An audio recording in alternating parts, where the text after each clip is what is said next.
todos atentos, porque nós entramos em Apocalipse. O arrebatamento tem tudo para acontecer entre 5 e 10 anos. Então, procure o Senhor enquanto é possível achar. Então, já ligado, galera! Eu não vou deixar acontecer, porque não tem Apocalipse certo quando a gente maceta o Apocalipse. E eu obedeci coisas que eu já havia ouvido há muito tempo. E a minha boca falou do Apocalipse e do arrebatamento. Eu quero dizer para vocês o seguinte: o mundo está louco. O Apocalipse tem que acontecer, não tem jeito. É a única maneira de Deus interferir no meio da terra, porque os anjos caídos já estão tudo aqui embaixo, já está virando zona. E o arrebatamento, o que é isso? Isso é maravilhoso. Eu creio que vou chocar alguns irmãos evangélicos que seguem as minhas redes sociais. Então, você está preparado para o choque? Pois bem, lá vai. Eu não creio no arrebatamento da igreja. Pronto. Apenas para situar aqueles que talvez não saibam do que eu estou falando, é que uma grande parte dos cristãos evangélicos de hoje, especialmente pentecostais e neopentecostais, acredita que a segunda vinda de Cristo terá duas fases. A primeira é quando ele vem de maneira secreta para arrebatar ao céu aqueles crentes mortos e vivos, conforme está em 1 Tessalonicenses capítulo 4, versículos 13 a 17. Nesta compreensão, uma multidão de pessoas irá desaparecer de um momento para outro. É por isso que, em alguns automóveis, nós vemos às vezes aquele adesivo escrito: cuidado, em caso de arrebatamento, este automóvel ficará descontrolado. É uma maneira bem-humorada de pregar aquilo que eles acreditam.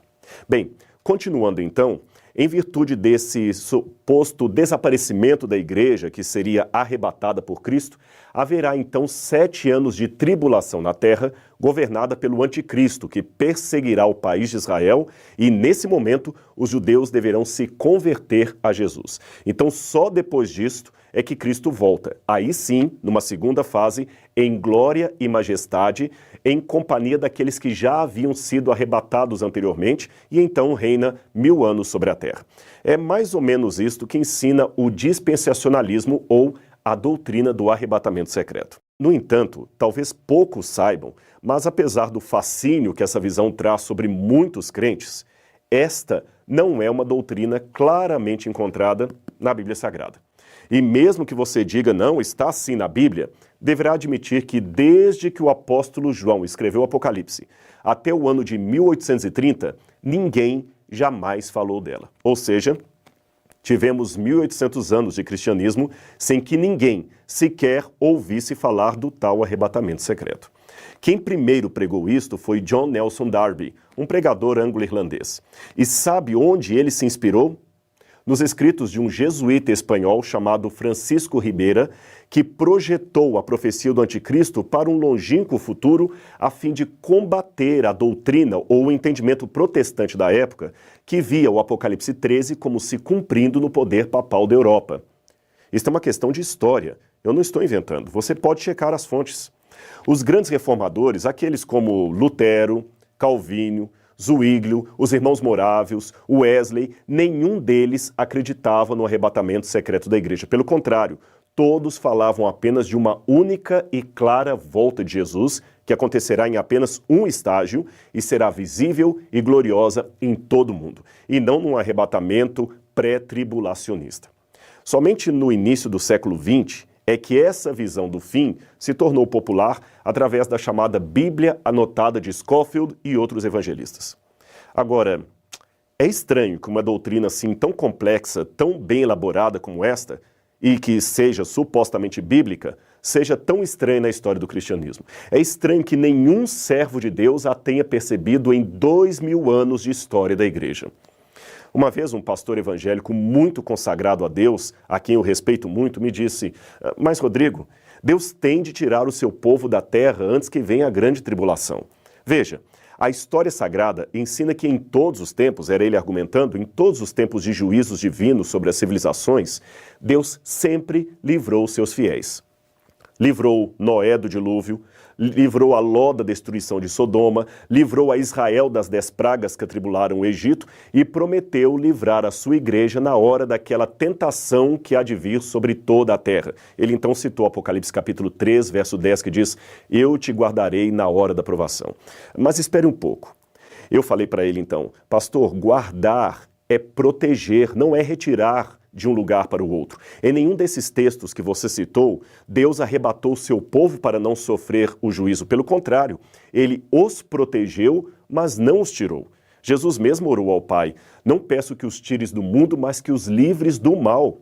Veja, Noé estava protegido dentro da arca, mas permaneceu em meio ao dilúvio. Ló foi tirado pelos anjos, porém correndo em meio ao fogo que caía, e ele não foi arrebatado secretamente. Os hebreus, é claro, foram poupados das pragas no Egito, mas continuavam na terra de Faraó enquanto as pragas caíam. Com muito respeito pelos que pensam diferente, eu digo que não vejo na Bíblia Sagrada nenhuma passagem que ensine claramente a volta de Jesus em dois estágios, um secreto, o outro visível. Mas eu sei que alguém ainda dirá: Rodrigo, Paulo deixou bem claro em Tessalonicenses que nós seremos arrebatados para encontrar com o Senhor nas nuvens, e ser arrebatado é ser tomado de modo súbito, sem que ninguém veja. Ora, confira o dicionário e você vai ver que arrebatado não tem nenhuma conotação de ato secreto, nem em português, nem no grego, que era a língua original do Novo Testamento. Tanto é que a palavra harpazo, ou arrebatar, pode ser traduzida por roubar em Mateus 12, 29. E veja que ela claramente tem o sentido de algo visível, pois Jesus diz nessa passagem que ninguém consegue roubar ou arrebatar a casa do valente a menos que o amarre. Ora, se fosse algo secreto, o valente nem perceberia. Eu sei que o valente, nesse texto da Bíblia, representa o inimigo de Deus. E, como ser espiritual, ele tem que ser amarrado para que a igreja seja salva ou arrebatada. Mas isto não invalida o argumento etimológico de que a palavra original não tem o sentido claro de ação oculta, secreta. Aliás, se você prestar atenção, todos os textos normalmente lidos como referentes ao arrebatamento secreto da igreja possuem em seu contexto um quadro maior de vinda inesperada, porém gloriosa, e visível em todo o mundo, até pelos ímpios. É claro que, pelo tempo, eu não tenho como analisar passagem por passagem, mas eu cito apenas uma delas, que está em Mateus capítulo 24, versos 40 e 41. Ali diz: 2 estarão no campo, um será tomado e deixado o outro. 2 estarão no moinho, uma será tomada e deixada a outra. Será isto um arrebatamento secreto? Creio que não, por 2 motivos. Primeiro, esta passagem segue depois dos versos 30 e 31, que falam da visibilidade mundial da volta de Cristo. Portanto, é depois da vinda gloriosa que esses textos têm lugar. Em segundo lugar, a comparação que Jesus faz imediatamente antes é com o dilúvio. Esse é um dado importante para você entender essa passagem. Você pode ver na sua Bíblia.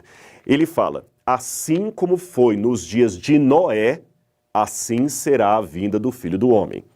Nos dias de Noé, os homens não perceberam até que veio o dilúvio e os levou a todos. Note, os que foram levados pelo dilúvio são aqueles que se perderam. Aí ele arremata: do mesmo modo em minha vinda. Um será tomado e o outro deixado. Ou seja, um será levado, como os antigos foram levados pelo dilúvio, e o outro será poupado, como poupada foi a família de Noé. Logo, a análise textual nos indica que os que são deixados são os que se salvam, e os que são levados são os que se perdem. Veja com calma na sua Bíblia e você verá que é isto mesmo. Agora, a despeito de qualquer discordância interpretativa ou teológica, uma coisa eu posso dizer com muita convicção. Independente da religião que você professa, ou até mesmo da ausência dela, pois muitos preferem não seguir religião alguma, eu espero que você concorde comigo pelo menos nisto. Jesus ama a mim e a você. E se formos fiéis a Ele, Ele voltará para nos levar ao reino que Ele mesmo prometeu. A sua promessa não falha, e o Apocalipse é a certeza que nós dois temos disso.